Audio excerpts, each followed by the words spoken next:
Oh man, yeah, I'm gonna give our I'm gonna kick it off. This is gonna be a dry run, kick it off live.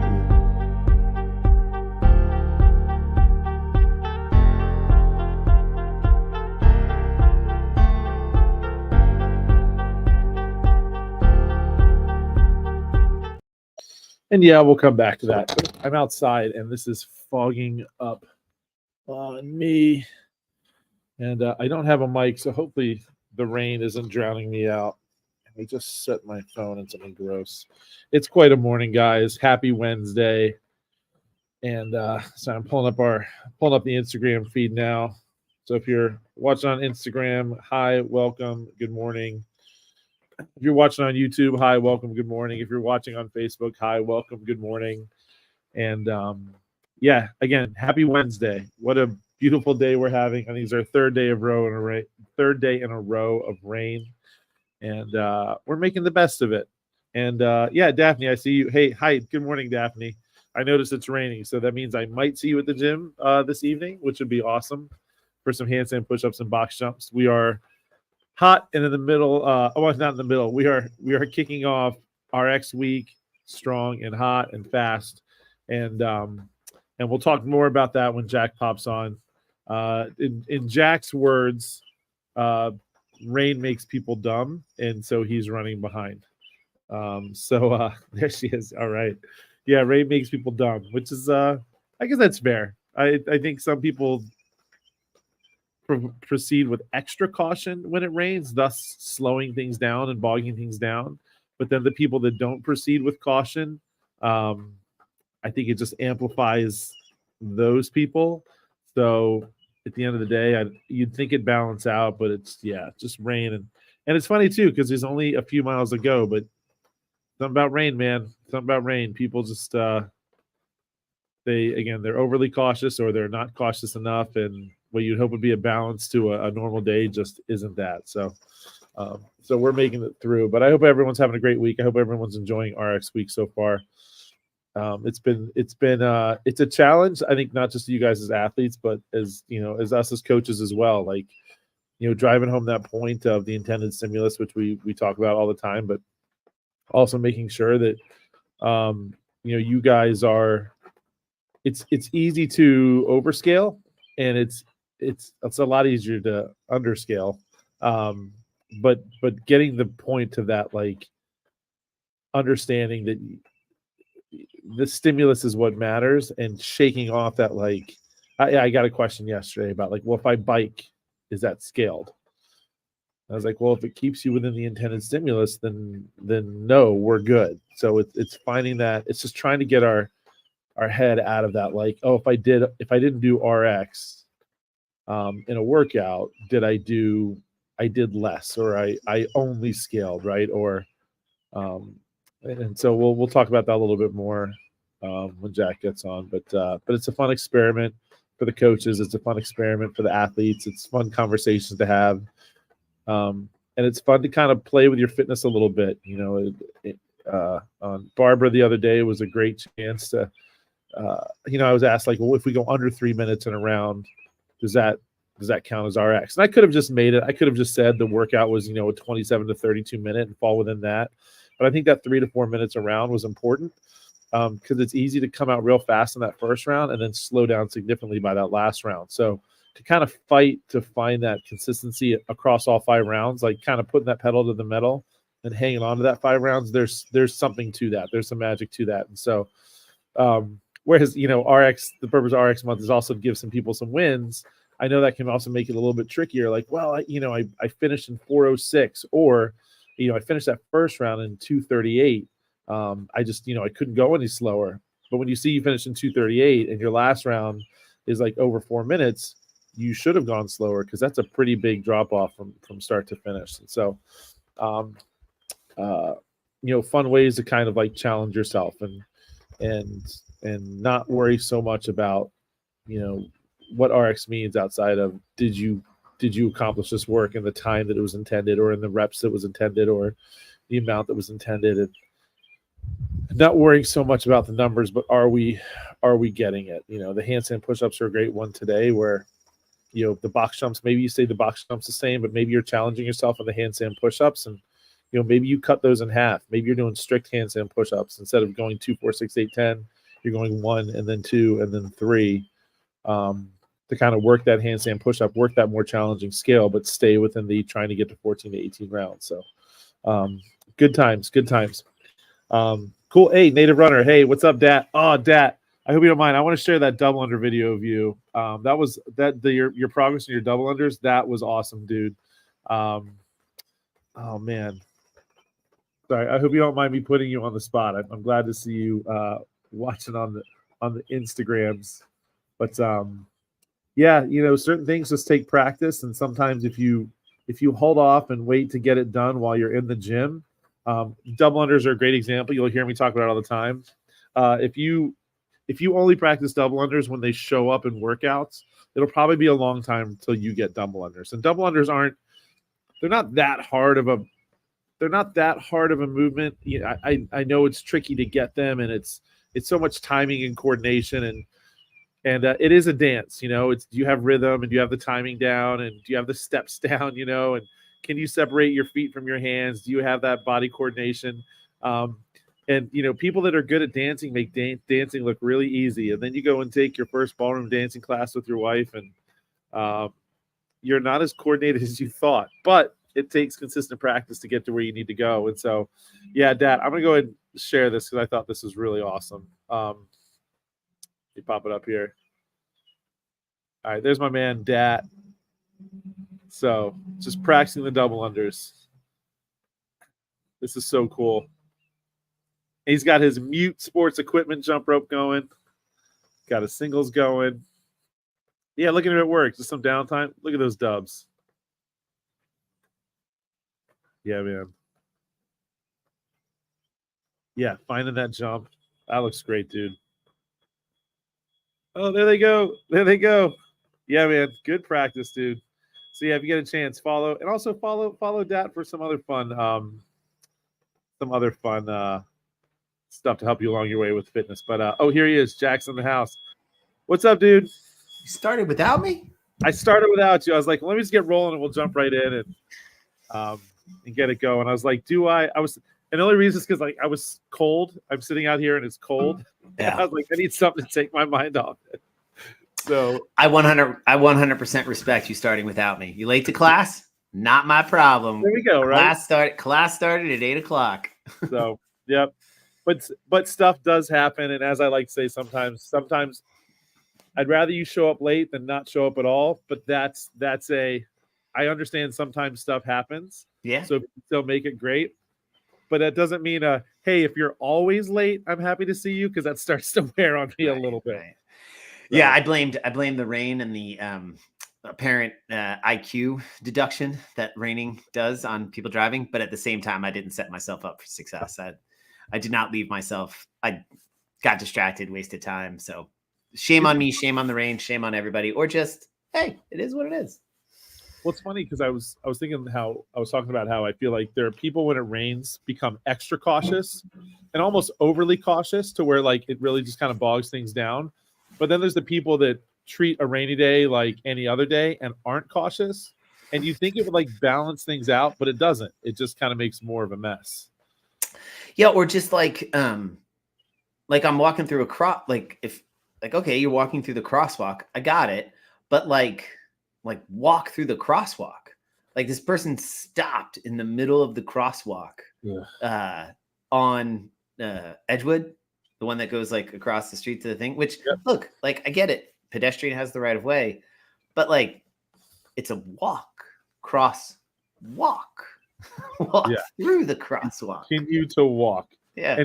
And by law, I don't know if most people know this, by law, you're not allowed to go until they've made it to the other side. No, yeah, I found that out downtown. Like somebody was past my section, but I went, and then did a cop didn't stop me, but somebody told me or something else. I found that out, and I'm like, dude, if we had to do that downtown, the little intersection at that one right there by nobody would go.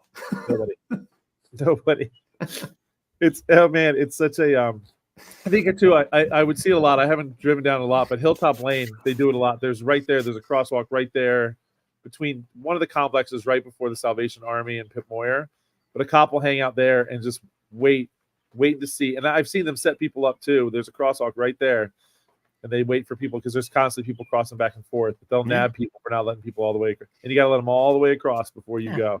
I get it. It's a balance. It's got to be a balance. Find a balance. Balance. Now I tell you, going down Forest Drive, right there between like Edgewood Road and Hillsmere, it's like Frogger because there's people like they don't want to walk. They don't want to walk the extra 25 meters to the crosswalk. They would just rather go across, stand in the medium, and then hopefully dodge traffic on the rest of the way. And when Andrew was learning to drive, he called that the kamikaze strip.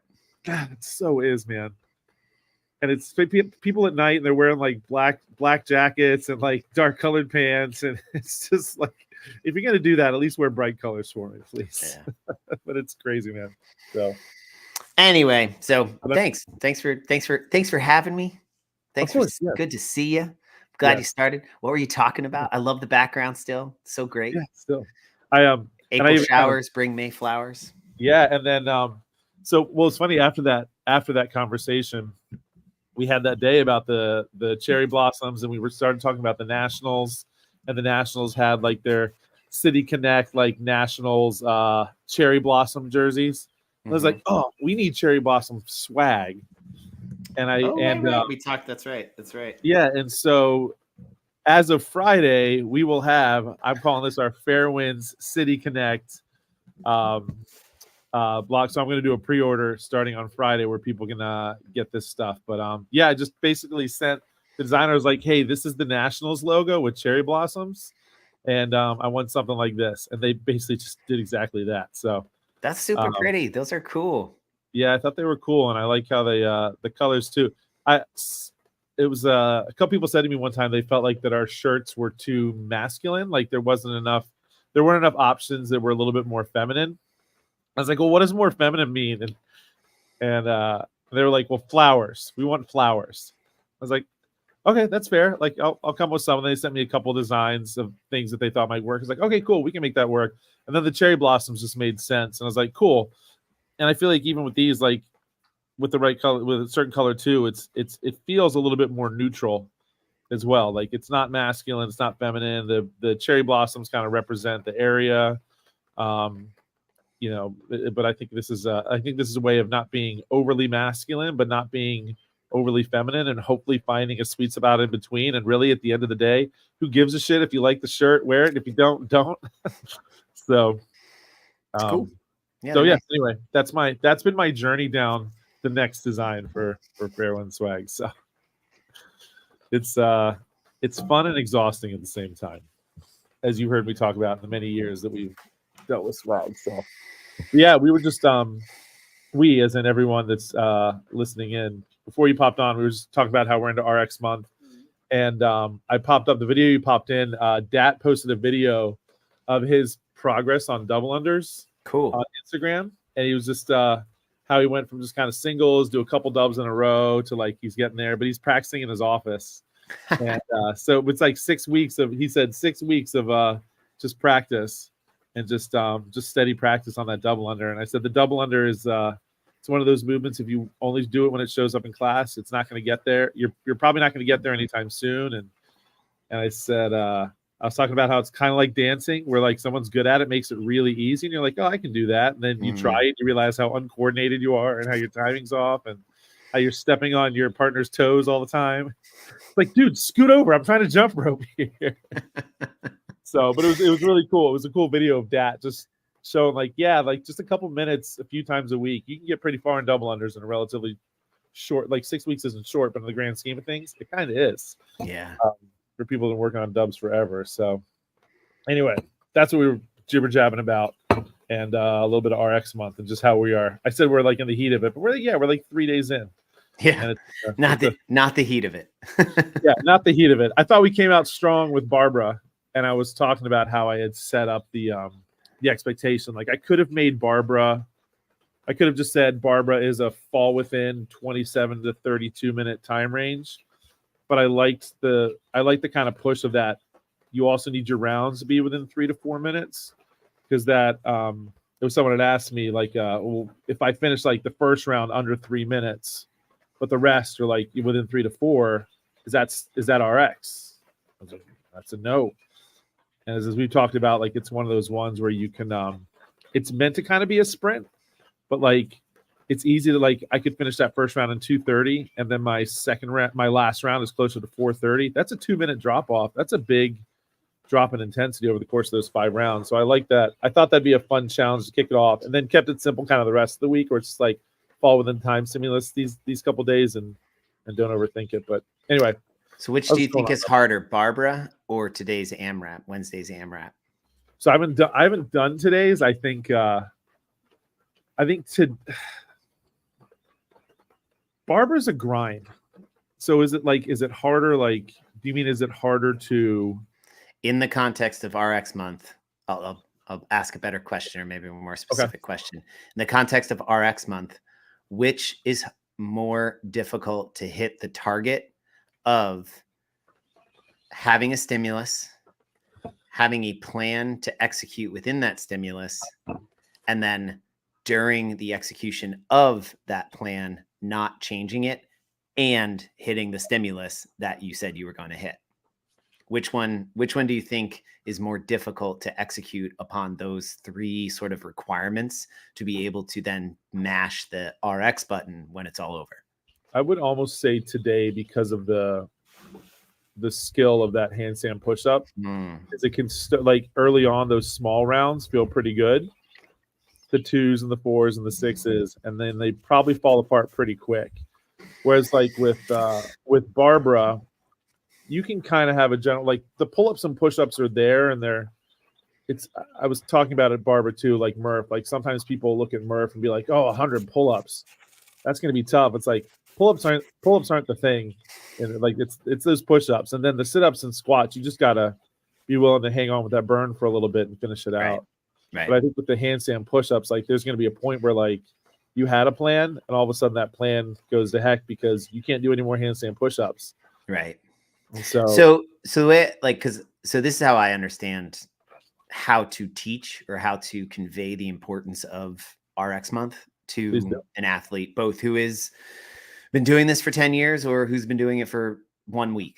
It's a metaphor, right? So the idea of prescription is that this is medicine, and you have a sickness, which the medicine, or you have an ailment, let's remove sickness. You have an ailment that the medicine is intended to alleviate the ailment, to return you to some sort of state of play or state of health, right? Yeah. So I was here, I got a cold, I was prescribed medicine, the medicine alleviates the cold, and I return to my original, or maybe even better, state of health, right? So, okay. So the idea is that you walked in and you have something wrong with like you have a cancerous growth on the arm, right? Yeah. And so I'm going to amputate your arm so that you don't have the cancer spread to the rest of your body. That's the prescription. And then you're going to do chemo, and then you're going to do whatever. And when it's all said and done, sure, you don't have an arm anymore, but you return back to your ability to do whatever it is. And so if I was the doctor and you came in, you're like, doctor, I got this cancer, right? I got this thing on my arm and it hurts when I go like that. And the doctor says, don't do that anymore. And you go, that's your prescription, right? That would sort of be the equivalent of 9-minute AMRAP, 2, 4, 6, 8, 10, 12, 14, 16, 18, right? Box jumps, handstand push-ups, 3, 2, 1, go. Right? And well, how fast should I go? I don't know. It's as many reps as possible. Try and get as many reps as possible. Well, how heavy should I don't know. How many reps do as many reps as possible. Right. Yeah. So the prescription requires within it, if I'm understanding this metaphor, both a dosage, a frequency of dose, an expectation of how it should feel along the path, a collaboration of, okay, so I'm prescribing you these 6 pills and you're going to have to take them 4 times a day. What's your day look like? Do you have the financial means to buy the medicine? Do you have the time to take it? Do you have somebody to assist you? Because when you take it 3 hours afterwards, you're going to be a fucking zombie. So is somebody there to pick you up? Like, right. So there needs to be also that collaboration, that back and forth. If I fully explore the metaphor that when we write RX/scaled on the board, what does that metaphor actually entail for the participants in the process of receiving the prescription to get the stimulus to improve their fitness? When we mash all that together in some sort of understanding of what we're talking about and recognition of understanding that we're talking about, this not only needs to be a month, this needs to be like a year-long process. Like this should really be your mindset going into every workout. Yeah. Because, right, like this is a paradigm shift of somebody's understanding of what it means to work out, right? Like you have 1 hour a day to completely change the way you see the world. Like, what? I thought it was just a workout. Yes, it is just a workout. But if you are an absent-minded, disengaged, passive participant in your life, this is not the place for you to come work out. You are expected to be an active, collaborative participant. And RX month is when, if they're not, like it hurts so much so that like I told people in 615, I was like, if you don't currently have a board in your hand and a marker in your hand and you're writing down what your plan is, at the start of class or when we were about, like, it's part of the process. I mean, I did it on Tuesday. I do it today. I'm going to do it tomorrow. Like, you don't get to do the workout. And what? Nope. I'm not letting you do the workout if you don't have those things, right? Like you can go ride the bike for 40 minutes. You can go home. Like, I don't care. You can go to 24-hour fitness, though that closed. Like, you go to Annapolis Fitness. I don't care. But you don't get to do this workout. You need to have a board. You need to have a plan, because otherwise you're not doing RX month. Yeah. Right? You're doing something else. And so that, like, I think that's the part of it. It's just like if you went to the doctor and he prescribed you the medicine and you came back 3 weeks later and you were like, I stopped taking that. If I'm your doctor, I'd be like, you're fired. Yeah. I will not continue to serve you, like, because you're gonna cause me to lose my license. Like, you're gonna cause me to lose my practice, because if you don't get better and then you say you were under my care, they could come and sue me. Like, I could be held accountable. Like, now granted, at the end of the day, you choose not to do the course of care that is prescribed to you. Like, that's fine. But as an independent practitioner, I have the right to say, no, you're not. I will not serve you here. This isn't a general hospital, right? This isn't a public space. Like, it's a private organization that has an independent contractor who says, this is what the protocol is. This is what the prescription is. That, right? I got a little aggressive, but everyone got the point. No, but, like that I think. So I would answer, I totally agree with you. I think today's AMRAP, I think AMRAPs in general are so much harder. They are the hardest thing to get right. Luckily, it's just a couplet. Box jumps, it's a pacing thing. Like, yeah, those are totally pacing. It's that, yeah. But it was that handstand push-up. Like, so I actually made it very simple because it's only the third day of RX month. I said, you're either doing handstand push-ups on the wall with one ab mat. That's the minimum reduction of range of motion that I'm going to authorize or allow, or you're doing standing strict dumbbell presses. We did a bunch of skill work before, so people got to touch the handstand and get upside down and work on strength and feel it or whatever. Like, we push the boundary, and that's like, right, it took about 9 minutes. So people got about 9 minutes of handstand practice. Yeah. But then in the actual workout itself, because it's so complicated, because it has such a degree of difficulty that, as you so expertly said, like, if it goes, it goes. I, as the practitioner, recognize what's the thing I want them to learn. I want them to learn one thing about RX month, have a plan, execute on the plan, hit the stimulus of getting into that 14 to 18 round range. Yeah. Right. That's the goal that we want them to get to. If I were to leave open, I don't know, take a couple pills every so often, for Yeah. maybe until you're ready to not take them anymore, right? That would be the equivalent of a doctor saying, or that of a coach saying, like, I don't know, you pick which scale you want to do. You pick which modification you want to do. Right? No, Right. no, you're doing this.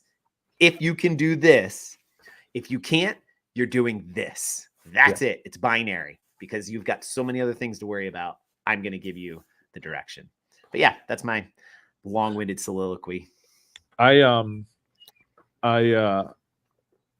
was watching the video that CrossFit posted recently of Nicole Christensen coaching an entire class, Mm-hmm. and it was a full class from start to finish, and it was at a gym that she didn't know anybody, so it was basically like the level 4 test, and watching her. So there were handstand push-ups in it, and she had do some practice, and she went through the progressions and had people, get to a point. She dropped them off where they needed to as people progressed to the wall. And, she would, maybe she had them on the box, and she said, I want everyone to do, 10 from their, 10 push-ups from their knees, 10 handstand push-ups from their knees. And she goes, okay, if you couldn't do 10, we're going to stay on the box for this workout. If you could do 10 and you're going to the wall, go to the wall. But she very clearly, she went to this person and said, okay, based on that, you are doing this. And so it was a collaboration that person got an attempt to try this thing. And then she very clearly said, this is your prescription for today. This person was going to do the box on their knees. This person, you're going to go get plates. You're going to do it from here. And and not only that, but it was just, and it's stuff that we do all the time, right? But it was just a very it was collaborative in that she gave the athletes an opportunity to do this thing. And then based on that, okay, here's what you did. Here's my prescription for you for this workout. Mm-hmm. And then when they got into the workout, and we'll talk more about this too, where I want people to stay within the stimulus, but I also, so there were handstand push-ups in this workout.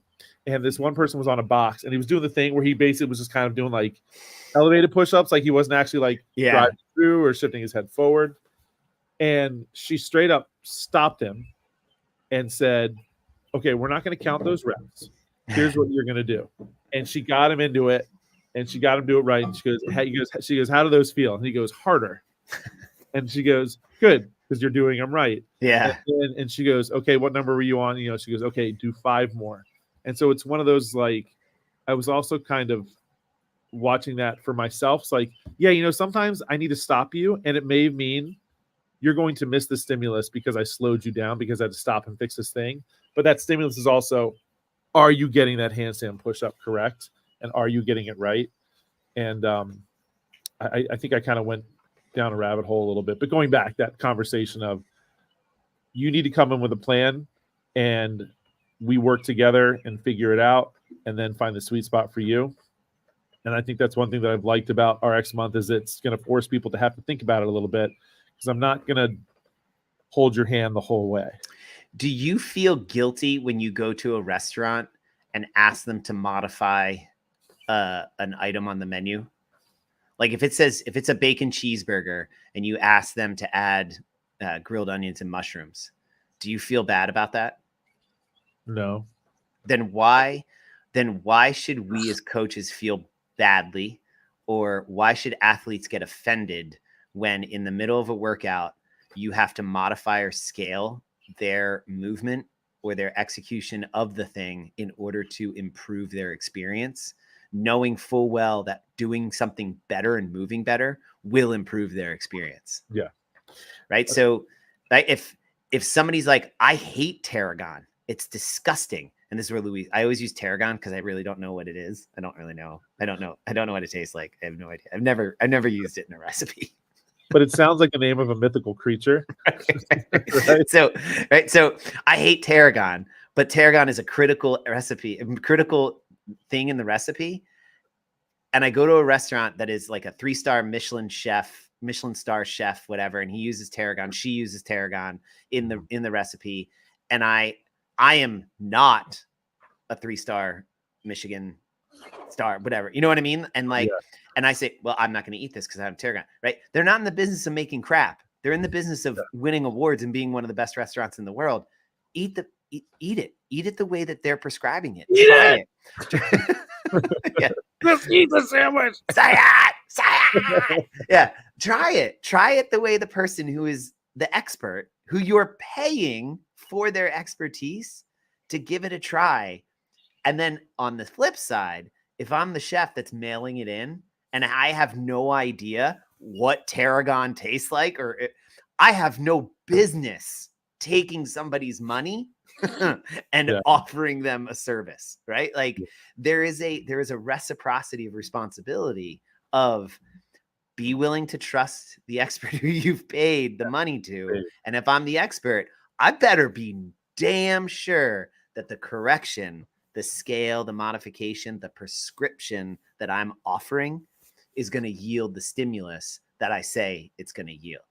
Yeah. So that, I think, is what your story makes me think of, is that's a critical recognition of reciprocity, of responsibility required. That was a lot of R's.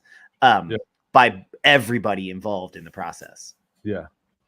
And I think you know, in that moment too, when she does that, you know, the person's like, oh, okay, got it. Like, that was harder, but I trust you, moving on. Yeah. Where it's, you know, I've had people, like, when you stop them, they huff and puff because they're mad because you stopped them and they're trying to get this certain score, that sort of thing. It was like, so I would be careful. I would challenge you on that. I'd be careful, because I do the same thing, right? Are you sure they're mad, or is their heart rate elevated? They're out of breath, and you've just surprised them because they're not consciously aware, right? When you wake somebody out of a deep sleep and they go, ah! Are they mad? Right? Because mad, startled. I'm just challenging you on because I do this. I'm the same thing. So I would say, rather than call them mad, say you've startled them out of an absence of awareness in what they're doing. Well, so what I was about to say was I've been doing this long enough that I've had both. Like, I've definitely had, like, you can tell when they're like mad, but I've had both. But it's more often than not, though, as what I was getting at is, as a coach, like, you may try to do that, and then yes, you startled someone and they're out of breath, and they seem irritated, but they're not irritated. They're working really hard, and we've startled them and we've stopped them. We're like, hey, we need you to do this thing, and maybe as a coach, you can get in your head about that and think, oh man, I think I'm annoying them. You're probably not annoying them. In fact, it's one of those too. You've given them a reason to take a break, which more often than not, people are okay with. They were going to take one. They were going to take one 30 seconds later and drink water or get chalk on their hands anyway. So I just gave them one earlier. They were about to go chalk up for their run anyway, so I think you needed to. But it's I chalked up for a sled push the other day. Was that human, huh? Oh my God. And I made myself laugh too. Like, I went to the chalk and I'm like, oh my God, what am I doing? What am I doing? Oh, that's good. But yeah, I think it's just it's developing that relationship where you get to that point where, if I stop them in a workout and they're huffy and puffy because I've startled them, but there's also, we've built that relationship where they trust that if I'm stopping them, it's for good reason, and being comfortable with that. So this is also just kind of my, like, hey, message to newer coaches. It's okay to do that. And an athlete normally is receptive to that, even though in the moment it doesn't necessarily seem like they are, because you have startled them. You've caught them off guard. But So trying to get them in the long run, that's going to be worth it 10 times over. So it's interesting. All right, I have two things. Thank you. And sorry, I apologize for interrupting you. But of course, we're in the same direction. Yeah. It had the same place to go, went in a different direction. I should have just let you finish. Sorry. Okay. So, okay.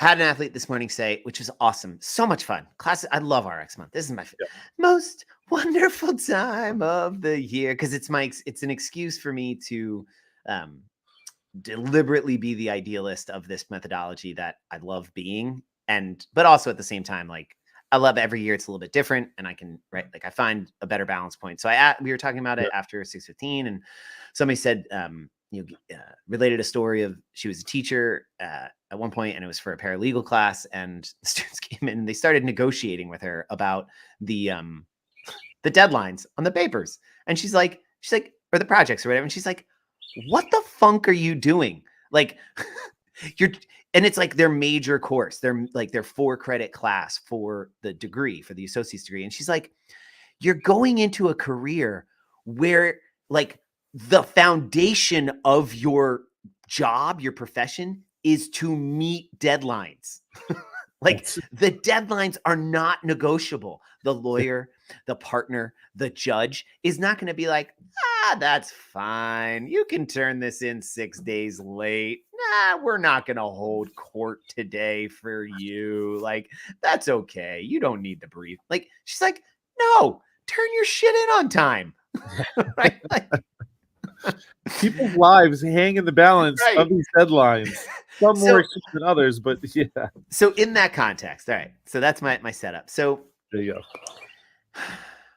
You have an athlete who every time you like a warm up, right? So you do they get in, let's say the class starts at 6:15. They show up at 6:10. Great. Thank you so much for being early. They get themselves ready. You've got 5 minutes of the whiteboard brief because you started on time. So now it's 6:20. So they have physically been in the facility for 10 minutes. I don't know how long their commute is. I don't know when they woke up, but I know for 10 minutes they have physically been in a public space and conscious. And so now the warm-up is starting and they get on the bike and they get moving and you go, hey, it's warm up. Come on, let's go. And they go, it's early. It's still so early. But like you watched them talking to another human being like 3 or 4 minutes ago and they were kind of lively, whatever. But now all of a sudden that's the warm up. It's early.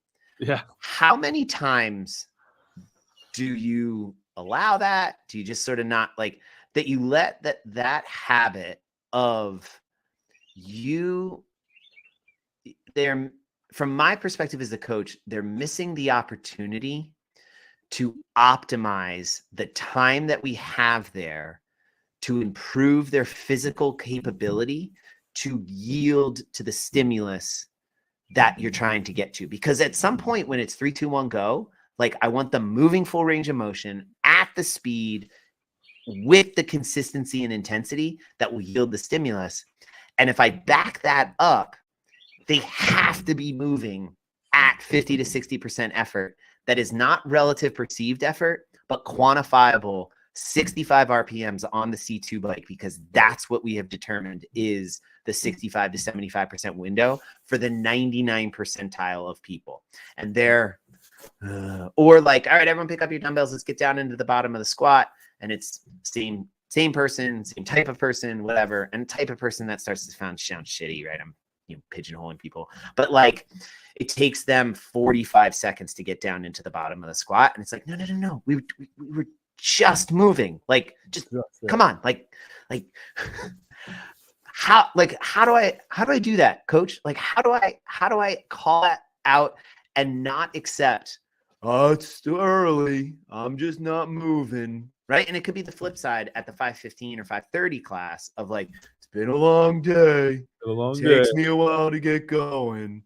Right. Like that slowly shifting that mindset of like, if I were to show up to work and it takes me 45 minutes or show up to a meeting at work, it's the first meeting of the day. And for the first 15 minutes of the meeting, I have to ask the boss every time he or she says something, what was that? This is the first meeting of the day. It takes me a really long time to get going for meetings.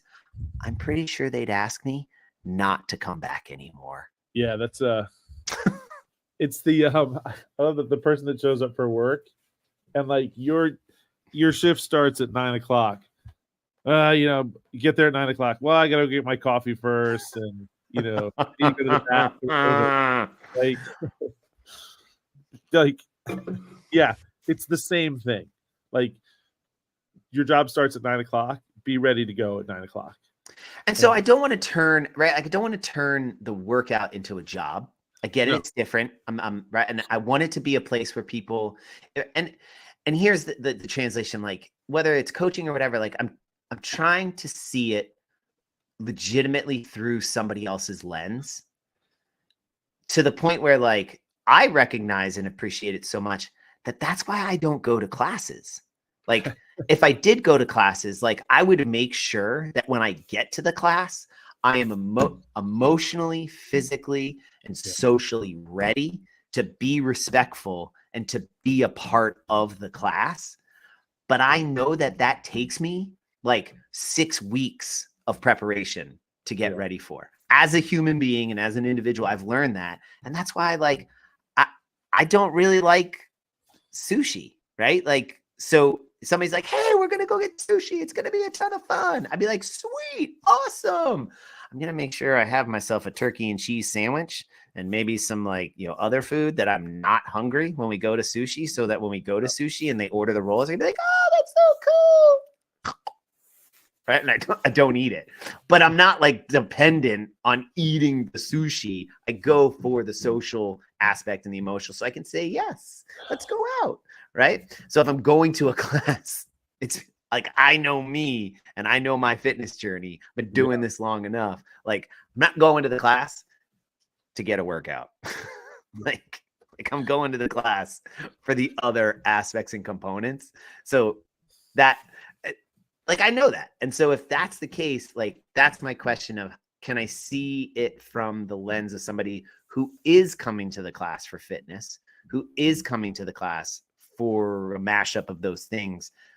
How do you approach that athlete to offer to them an opportunity to change their rut of during this RX month, that if they are to continue down that path, they will never get to the stimulus as it's prescribed.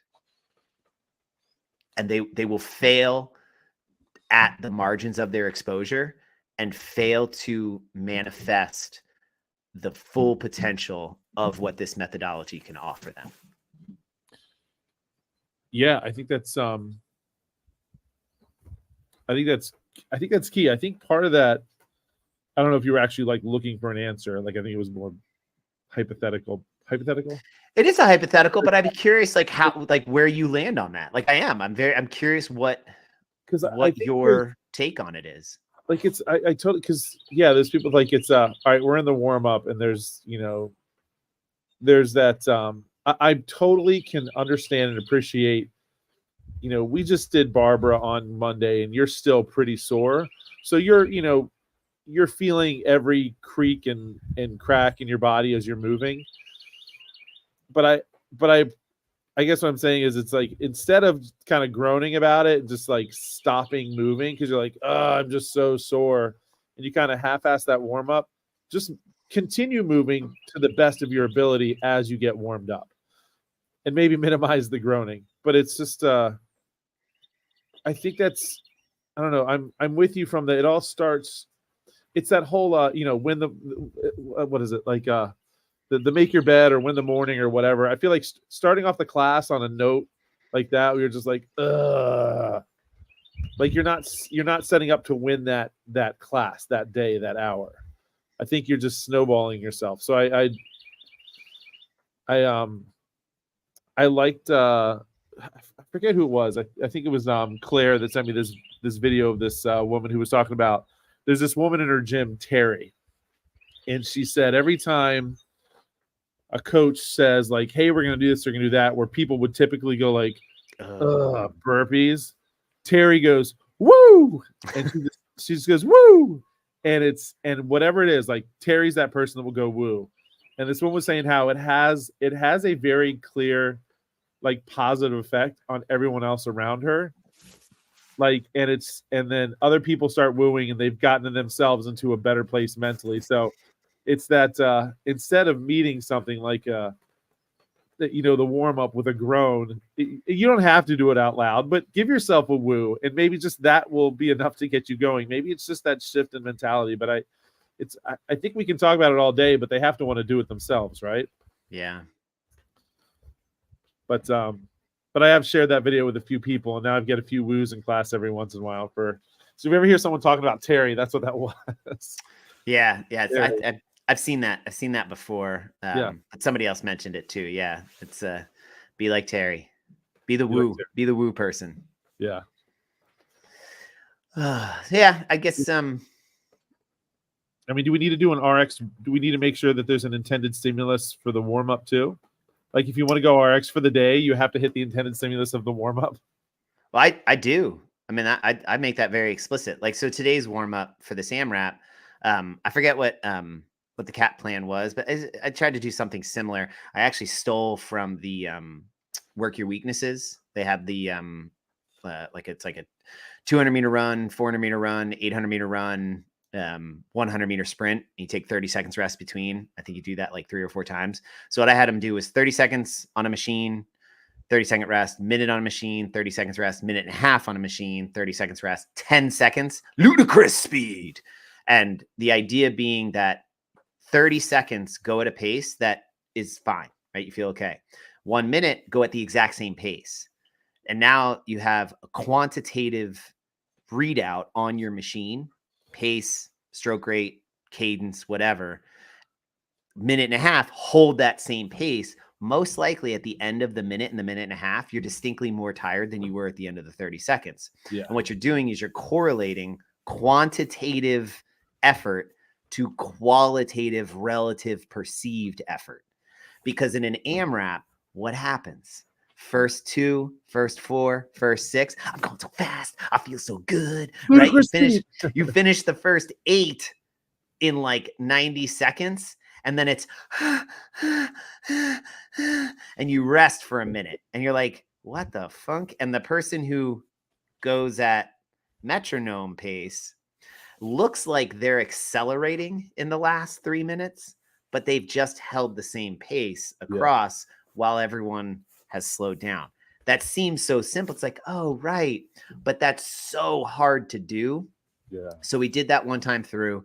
And of course, the last 10 seconds at ludicrous speed is just because everybody wants to go fast. And it's also sort of that it was my attempt at meeting the I'll get going. Right. Yeah. And that, by the way, that is no individual. That's a Looney Tunes cartoon character.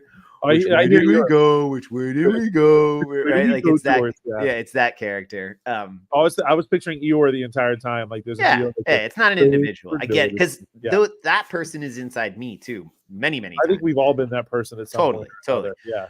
But so that 10-second sprint, and then they get off, and then we did some mobility, we did some shoulder stuff, and then we did it again, and then we did like some hip and shoulder stuff, and then we went right into the box jumps, and we used that pacing, that idea of pacing. So the stimulus of the warm up was to, yes, elevate their heart rates a little bit, get them moving, move them through full range of motion in their joints, but it was to calibrate their relative perceived effort qualitatively to some sort of quantitative feedback on the machine. It's right there. You got, right, 500 meters per hour that they're right there. They're 500 meter split pace if they're on the ski erg or if they're on the rower. If they're on the bike, the C2 bike, they've got that, and they've got pedal RPM. If they're on the Echo bike, they've got their wattage, they've got the cadence. So there's like multiple quantitative things to correlate to a qualitative effort.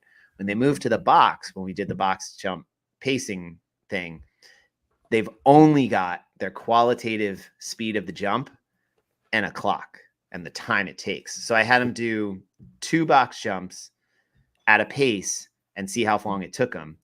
Did a little rest, and then 4 box jumps at exactly 2 times as fast or 2 times as long as it took them to do the 2 box jumps.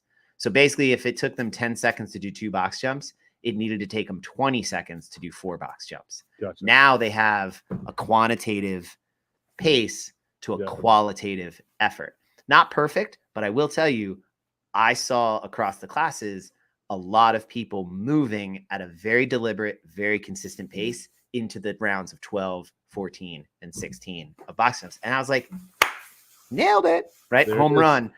So all that to say, I had a very, very specific stimulus for the warm-up that I conveyed to the class. There you go. In my own overly loud and excessively dynamic way. But hey, it's early. I'm trying, right? I'm trying to meet them. I gotta add a little energy into the system to get. I forget sometimes when I say I want to meet people where they're at. Like, I'm not trying to meet you in the middle. I want you to really kind of meet me. Like, I'll come to you a little bit, but I need you. I do it more like I'm up here so that they'll come up here. We just yeah. High five. Yeah.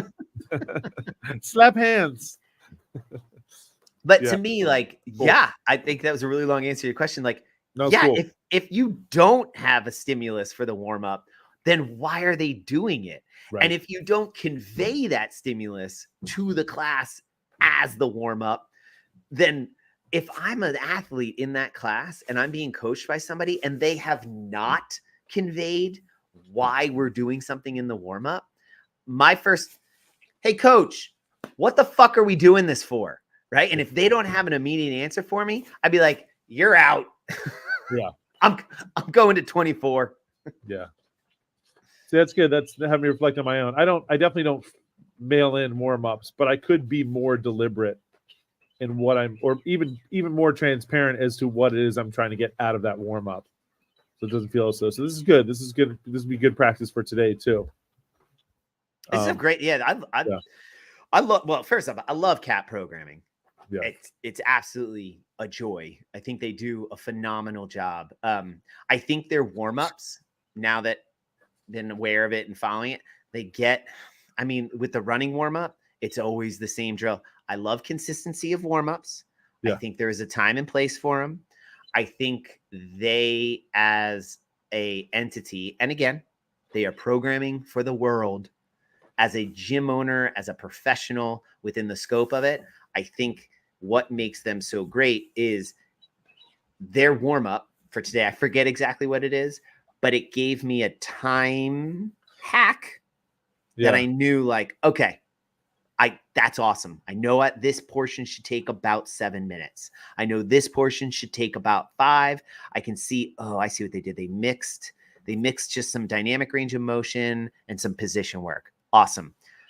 Nobody's going to want to do that dynamic range of motion, but what they will do is they will get on a machine and they have to move or else the machine ain't moving. So it's like, but I know if I were to objectively be assessed on my own warm-ups, somebody would be like, hey man, you really use that thing, or you use that a lot. You should think about not always using that. Yeah. You know what I mean? I'd be like, that's a really good point. Crap. All right. So I offered to that. I love CAP. I think they're doing a great job. I don't always love their warm-ups because I also don't think they do their time hacks. But like, they say something should take 12 minutes. I'm like, in what universe? Oh, like, are you kidding me? This is a 40-minute thing you just asked us to do. I think they had like a 6 minutes for the jerk progression yesterday. And I was like, yeah, you're not getting a lot of quality reps out of 6 minutes. And you totally can. Like, you can coach the jerk through 6 minutes, but then we also tying in the clean and then the clean and jerk, and then they're going to go heavy. Sometimes those time hacks are a little tight. What was the coach's name we did on here? We assessed the coach. Tim? Was it Tim? Tim or Ted. Tim? Yeah, something like that. Yeah. It was Tim. So poor Tim. So what I would say is I actually think on that one, I would disagree with you that I think the 6 minute jerk progression, spot on. I actually did it in 4.5 minutes. I timed myself. But the difference being, if you are not an athlete, if you are not a coach who requires their athletes to be lined up in rows and columns, and you tell them, like, and it progresses that they're going to go get a barbell, they're going to bring the barbell out, they're going to stand next to the barbell. No peeing yet, no breaks yet, right? Like, if you don't militantly set up, then I would agree with you. A 6 minute jerk progression, absolutely impossible. So it's like, that's why I went, like, I had them do PVC pipe and then I had them go get a bar, where I should have had them first get a PVC pipe and a bar. Or just skip the F and PVC pipe. Yeah. Right. So because I'm totally on board with you. I was like, do you want me to do this clean progression with a PVC and then this with a PVC and then they're going to go get a barbell and then they're going to come back? They're like, that's it. So I totally agree. Like, that's going to take like 40 minutes, 6 minutes. All right. No PVCs. So what I had them do is we warmed up like body weight stuff, and then I had them go get a barbell that they're going to use. And then we did barbell warm up directly into a clean progression, put the barbell down, did the hands thing that I did with Monique that one morning we did right into the barbell. And they did 5 to 6 barbell jerks that went right into clean and jerk. That went right into the 3 build heavy to the 3. And so it was like, boom, boom, boom, boom. And when they were doing the build, I said, you've got 10 minutes to build up. If you need to go pee, if you're exhausted, if you don't want to do this build, you just need to get to your workout weight, you can. But in these next 10 minutes, we're going to overload, and then we're going to build it back down so that we're ready to rock and roll with this workout when we get there. And that facilitated and we'd already done the pacing run. So they knew and they'd already written on their board, I'm running 150 meters and I'm going to hold it 50 to 60 seconds, right? So we'd already done part 1. Now we were going to do part 2. And before we started, their rest was pick up your board. You're going to do 6 at 115 pounds. And my goal is cleans finished faster than 50 seconds. Clean and jerks finished in faster than 50 seconds. Now they've got their board. They rested. No practice rounds because we've already done them. 3, 2, 1. Nailed it. Go. But this is what I mean. I love this. This is like I've been thinking about RX month since last year. There you go. I wake up in the middle of the night. RX month. It's fun too because it's Santa's coming. It's funny. Because we talk about this stuff every class anyway, but just something about now putting that pressure on the RX, like that RX. It's people are there's this mental block around it sometimes where they're just like someone asked me yesterday, well, if I bike instead of run is that still RX? And like I said, I feel like a lot of times if the answer is, well, if we stay within the intended stimulus, then yes. And so, and it's hard for people to kind of wrap their head around that for the purpose of this. It's like, it's okay. Like that's what you need to do. I'm allergic to penicillin. Can I take erythromycin? I think those are the same. I think those are both some sort of antibiotics. Not a doctor. We'll say no. I think they are, right? Erythromycin. Yeah. I think that's a an artificial or a hold on. Or let's say let me find what am I looking for? Man-made penicillin.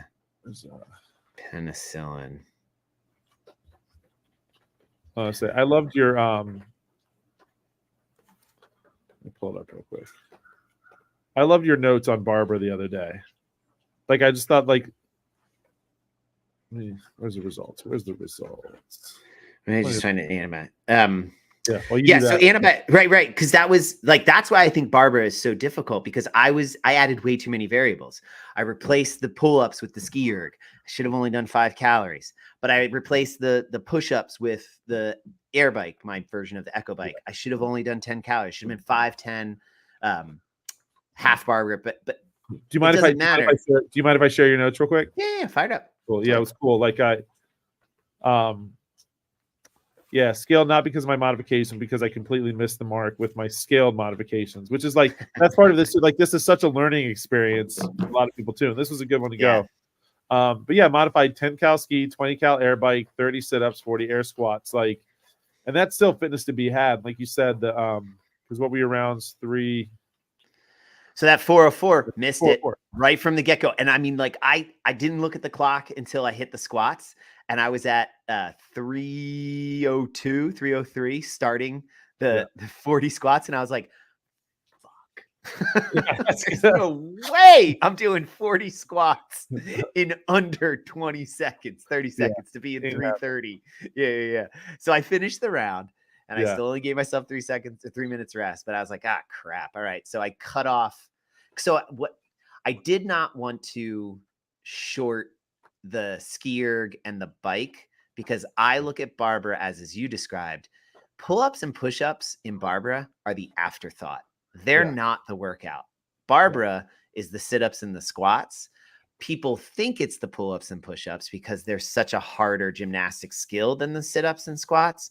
But it's one of those things where Barbara is not the workout where you're developing your pull-ups and push-ups.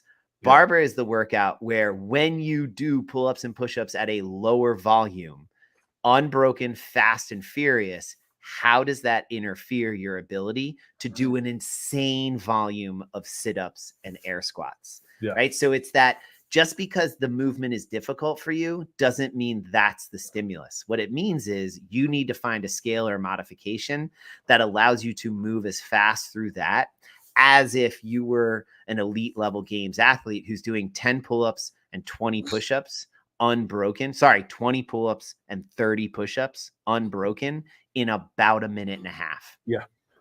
Right. And then can you do now 40 sit-ups and 50 air squats in about 2 minutes? God bless you. God bless you. God bless you. Gesundheit. You are so good looking. I got them all. Okay, good. We're good now. So that's I think my modifications were spot on. Yeah. I overestimated my current fitness because I was starting to get dizzy and a little nauseous by the time I was standing up to do squats. And when I finally got to those third rounds, I nailed it. But that's right. That's why that was why that was scaled for me, was because my plan did not accurately assess my fitness. And so I missed it. So I had to change it in media res. That's the nature of RX month. So it wasn't my modifications. It was the fact that I had to scale my modifications after I had devised a plan. Yeah, it was beautiful. That was beautiful.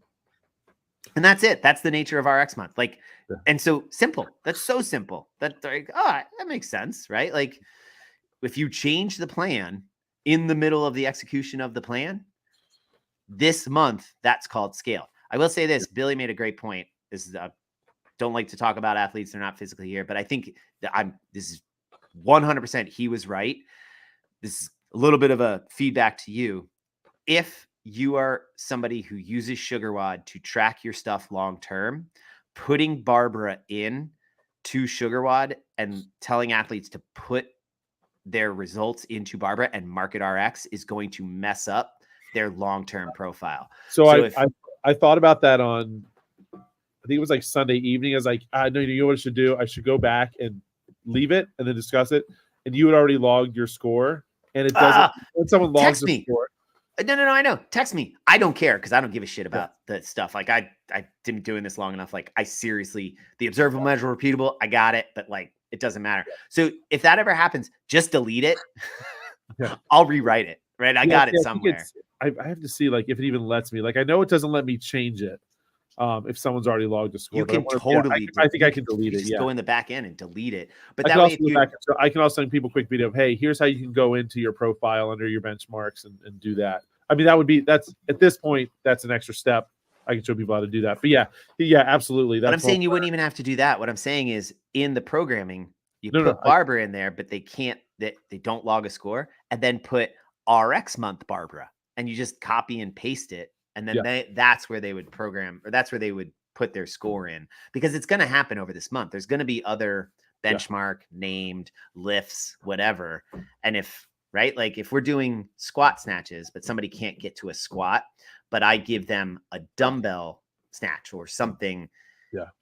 They want to be able to log it on SugarWOD for the sake of the habit of, RX or scaled, but they don't want to record a snatch, even though they did something else, right? Like, so that was just, it was he did 2 compliment points, and maybe it's my gratitude because I got a boogie to take Violet that. Billy was my gratitude this week for those 2 reasons. Still, I owed him the mustard joke. What does a constipated hot dog say? Such a good joke. Mustard, which it took him like 3 minutes to remember it, and I was just it was such a beautiful process. But his immediate feedback he's like, I love what you guys are doing. I love this idea. I had a problem with it. And I'm like, what? And he goes, because I love having my stuff in SugarWOD, and I'm not going to screw up my profile by putting in RX on Barbara when I didn't RX it. And I was like, that's a great point. I will tell him I will tell Eric that when I talk to him about it. And it's like, so I was that's right in this whole spirit of that's collaboration. That's Yes. somebody who is like, whether I agree or disagree, he is listening. He is offering that feedback, and he's offering it in a way that immediately conveys his experience and why he's not able or willing to do what I'm asking him to do, but offering a solution immediately with it. And I was like, that's it. And I was like, oh my God, such a good point. Thank you very much. That's exactly what I need to hear. And then I have a solution. I was like, totally agree. Don't log it. You can log it in a different way, log it in as whatever. And it was like, so this month is also my gratitude is the byproduct of RX month is it helps develop better communication between coach and athlete, but also human and human, right? Like I'm learning like, oh, right. It's not a matter of just telling people what to do. It's a matter of if you, from my understanding, you have stated you want X. The way I know how to get to X is this way. Yeah. Is that viable for you? Does that work? And space. Wait and hold the space to receive the answer. On the other side, when somebody is holding space for you to offer feedback, offer the feedback. The absence of participation is unacceptable in this process of development and learning. And that's my gratitude is watching when the process works. And it was like, perfect. So thanks, brother. That Billy, like that kicked off my RX month on Tuesday morning beautifully. Cause I was like, this is it. This is why I love it so much. So, and he had a really cool t-shirt on today too. So home runs, dude's hitting 3 home runs. Boom, boom, boom. Cool. He always has cool shorts too. He has fun shorts. He does have good shorts. God damn it. I just want to be, where's he shop? Where's that guy get all his clothes? I think it's Lulu. I don't remember. But awesome. Mine is I think mine is just with RX month, and it's it was cool when we first talked about this and we first heard about it, and executing it is a challenge, and I guess my gratitude is taking on this challenge and people like rolling with it, and I like it as a challenge for the athletes, and I really appreciate all the athletes that are really leaning into it, like Billy and anyone else that's been in class. It's really like thinking about this and trying to find the way to like get the most out of this, and not just asking for what do you want me to do. I really like this collaborative part, and I like it as a challenge on them, but just as much as us as coaches, because like we've got to be on our game, and know this stuff. So maybe yes, that's a good one.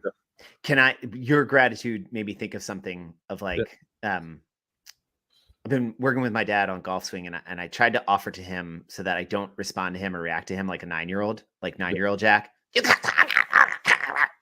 Right? Like I said, Dad, I've been doing this a little while. I'm 47 now. I'm not 9. I know that as an athlete, I need to know what body part to move, and I need to have some sort of understanding of when I'm not doing it and when I'm doing it. And your being handsy doesn't convey that to me. That doesn't resonate. I don't know what that means. Is there another body part, or is there another way for me to feel it when I'm being handsy? And he goes, yeah, actually. And he gave me like another thing. I was like, that's it. So here's my request, or perhaps my advice or whatever to an athlete.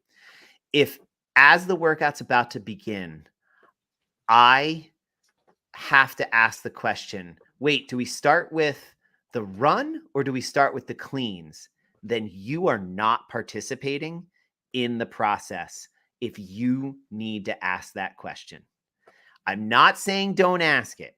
What I'm saying is, as a human being with a consciousness and an agency for your behavior and your actions, if you feel the need to ask that question, that means you have been absent from the process up to that point. So rather than just default to asking that question, take a moment and go, oh, wait a second, because it was told to you at the WOD brief. It was told to you during the warm up. It was told to you when you were supposed to write it down on the whiteboard. It was told to you when it was said a third, fourth, fifth, and sixth time prior to the execution of the 3, 2, 1, go. And you now asking it 2 seconds before the clock goes beep, beep, beep is a failure of your participation in the process, not a failure in the process. And so that would be my recommendation, my request, whatever. If you feel the need to ask, what are we doing? You haven't been playing. You haven't been participating. And it's okay. Still ask the question.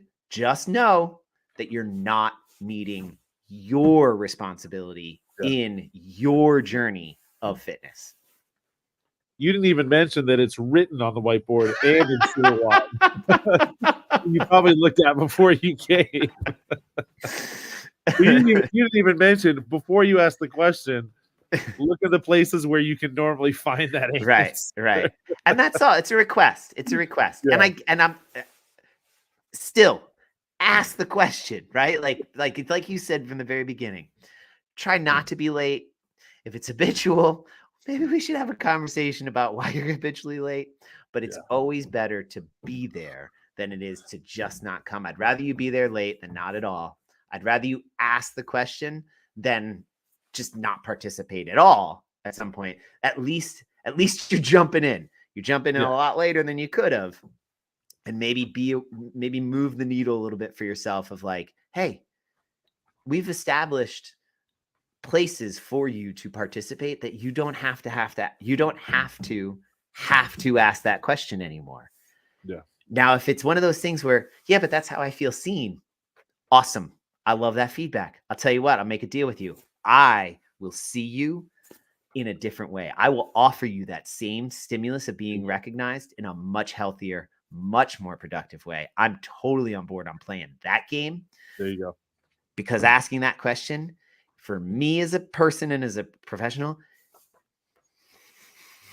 is an immediate trigger. And I'm working on that, folks. Yeah, but dude. Right, like let's find other ways to also meet each other in places. And so, yeah, as you were saying that, like, I agree. I love the participation that people have had.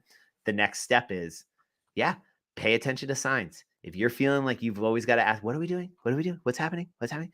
I'd say you're not participating in the process from points where you could have. Participate earlier. Yeah. Jump in earlier. Right? Yeah. All right. That's it. That's all I got. This is awesome. Thank you so much for running RX month. I mean it. Like that's my other, I have so many gratitudes. I'm so grateful. So grateful on this rainy spring day. Thanks for doing RX month. This is my favorite time. Favorite month of the year. I wish every month was RX month. I think it's the critical method, foundational aspect of this methodology. It's the conversation. It's one of the 4 pillars of it. This idea of the prescription, the stimulus, like it's one of the 4 things. So, right. It's 25% of this. It's a big chunk. Yeah. If you don't participate in it, the best you can get, the best grade you can get is a C. Yeah. Yeah. If you don't, right. If you don't, if you're cool being a C student, a solid 2.0 student, and then sweet, don't participate in RX. Don't participate in this process. I was a 2.2, no big deal. Hey man, that's a C plus. At least you participated in it a little bit. I tried my best. Awesome. All right, cool. Dude. Good one. Thanks for letting me be late. Of course.